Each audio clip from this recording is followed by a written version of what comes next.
Before Zeus, before the Olympians rose to power, the world was still raw and unshaped. When Cronus struck down Uranus, the sky god's blood and essence fell into the sea. The waters foamed and swirled, and from that shimmering cradle emerged a cosmic blossom, Aphrodite, goddess of love and beauty. She rose from the foam, and the west wind, Zephyrus, carried her to the shores of Cyprus, where the nymphs robed her in divine garments. In that moment, heaven and earth paused. Her beauty was not merely beauty, but a force that could bend hearts and shape destiny. Thus, love entered the universe as a power greater than steel or storm.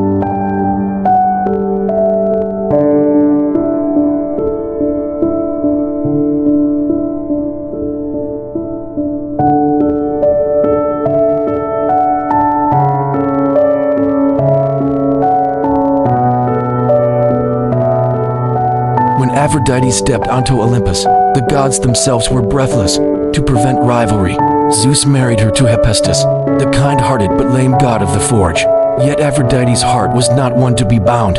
Radiant and free-spirited, she lived by emotion alone, and that stirred both romance and ruin. Her greatest affair was with Ares, god of war, love and destruction, opposites by nature yet drawn irrevocably together. From their union came children such as Phobos and Deimos, who would follow Ares into every battlefield.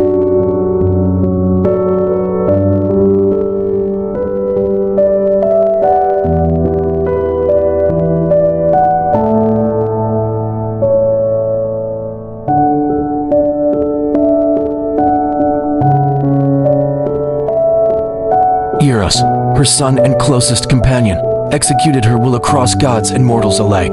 Together they ruled not by swords, but by desire, longing, and the fragile weaknesses of the soul. But love, too, can wound its wielder.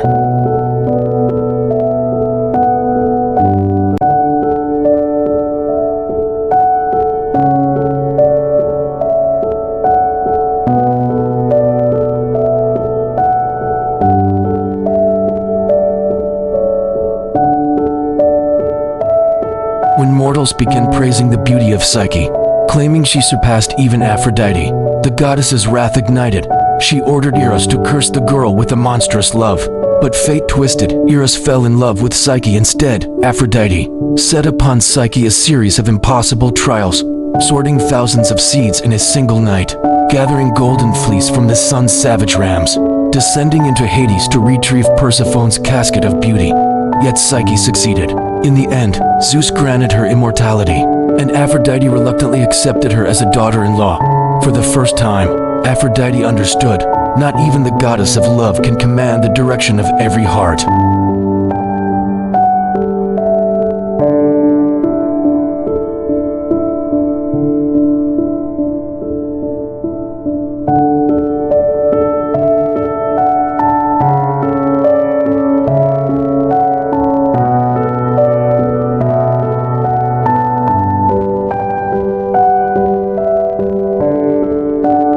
Aphrodite's name thundered through the age of heroes when she offered Paris the golden apple, to the fairest.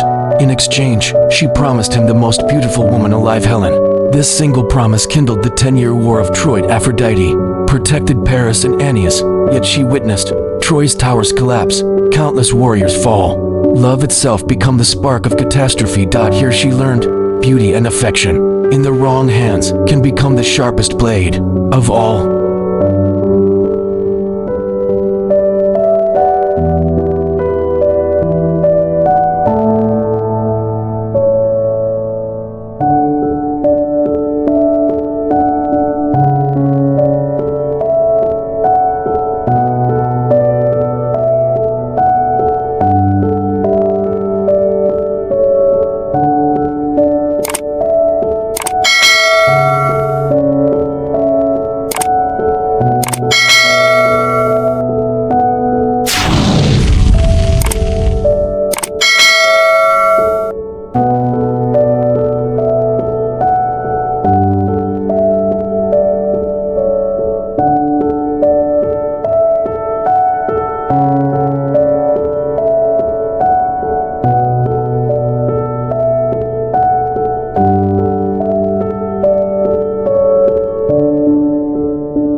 After Troy's fall, Aphrodite watched over her son Aeneas, guiding him through storms. past the sorrow of Queen Dido, and at last to the shores of Italy.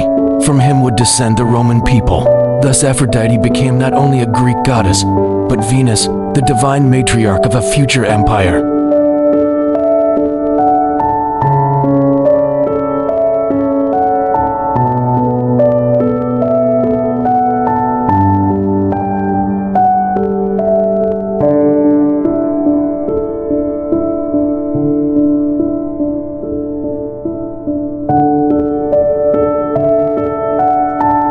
The gods do not die, but as humanity changed, new faiths rose and shrines crumbled. Aphrodite's worship slowly dwindled, not a death, but a withdrawal into myth and memory. Aphrodite, once the heartbeat of the cosmos, became a symbol, a story, an invisible force in the human spirit. She did not vanish. She transformed into the eternal idea of love. In a first glance between lovers, in jealousy's fire, in the pursuit of beauty, in every triumph and tragedy born from the human heart. This is the only ending a goddess like Aphrodite can have.